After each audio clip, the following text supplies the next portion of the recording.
La arquitectura barroca de la Nueva España inicia en el siglo del XVII al XVIII y se divide en varias modalidades que a continuación hablaré sobre ellas. Llamamos así porque las estrías adquieren un intenso movimiento, generalmente ondulado o en zigzag, aunque hay casos en que es más variado en dibujos geométricos, como en el caso de la iglesia de San Bernardo de México. El tritóstilo se refiere o tiene su origen del griego tritos, que significa tercio, y estilo, que significa columna. La columna que acentúa o marca tercios del fuste. No tiene por qué confundirse con otras columnas. El uso de la columna llamada salomónica es una de las modalidades más distintivas del barroco, tanto que la generalización que de ella hace el estilo la ha popularizado, elevándola casi a la categoría de un símbolo. Transformó columnas y pilastras personalizándolas como propias, y esas transformaciones las llevó a una cima en la pilastra estípita. Especialmente el barroco de México se aplicó en los fustes, se deleitó y personalizó de tal manera en ellos que podemos contar con por lo menos con 6 modalidades de formas distintas en el diseño de apoyos. El barroco estucado. Este respeta todas las líneas de estructura y composición aún secundarias, como lunetas de bóvedas, intercolumnas, jambas, tímpanos y enjutas. El barroco talaveresco. El término talaveresco, que en la misma época de reinar se llamaba le llamaban azulejo y también talavera. Esta modalidad se encuentra principalmente en fachadas, que es colocar vidrio. El barroco purista es la modalidad que se reconoce en que, pese a los alardes ornamentales permitidos en los elementos constructivos que completan o rodean las columnas y pilastras, estas permanecen con sus formas básicas, clásicas y estéticas. Es el sistema arquitectónico que define la armonía, la proporción y la unidad de sus elementos según los preceptos clásicos de los tratadistas. La academia fungió como transmisora de las ideas contrarias al barroco y a favor del neoclasicismo y los diversos tratados clásicos y renacentistas de las 3 nobles artes, así como de obras de carácter técnico y científico que racionalizaban su práctica y ejecución.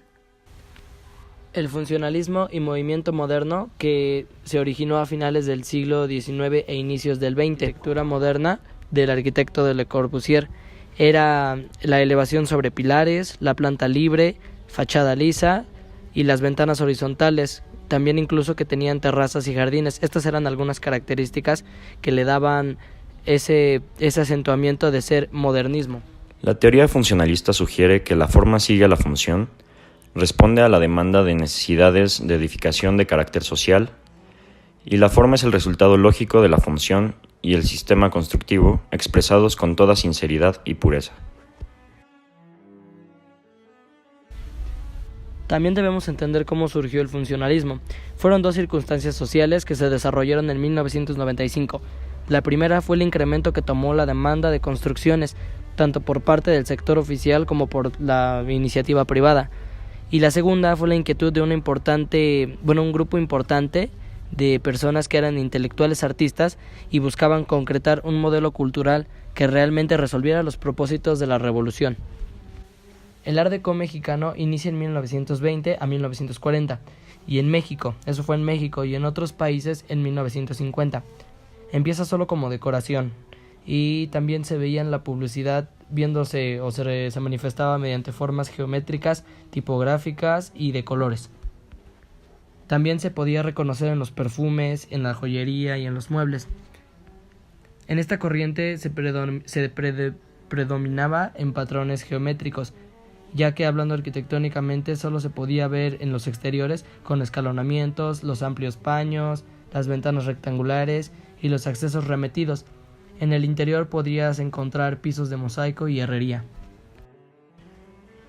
El historicismo, también denominado romanticismo, desarrollado principalmente en el siglo XIX y principios del XX, concentraba todos sus esfuerzos en recuperar la arquitectura de tiempos pasados. Se trataba de imitar estilos arquitectónicos de otras épocas, incorporándole algunas características culturales de este siglo, mientras que la arquitectura ecléctica se dedicaba a mezclar estilos para dar forma a algo nuevo. Este busca romper con la revolución industrial. Surge en 1893 en la Casa Tassel en Bélgica por el arquitecto Victor Horta. Se basa en formas extravagantes, se mete en la joyería y textil. Busca lo curvo, está inspirado en la naturaleza, materiales orgánicos, busca la sensualidad y erotismo, se guía por las cerezas y se inspira en las uvas de la vid. La materialidad es de vidrio, hierro, cerámica y ladrillo. Usa columnas enredadas como si fueran árboles enredándose los troncos de los árboles. También usan ventanales con decoración. Sus vidrios, algunos son curvos, usan muchísimos arcos, sus colores son templados y oscuros. También se usaban las lámparas Tiffany con vidrio de Fabrile. El neogótico fue el estilo arquitectónico que retomó el movimiento que se originó a finales del siglo XII y que duró hasta el siglo XVI. La palabra gótico proviene del término godo, que se usaba para definir el estilo de los bárbaros, ya que sus componentes parecían confusos y poco dignos frente a los clásicos.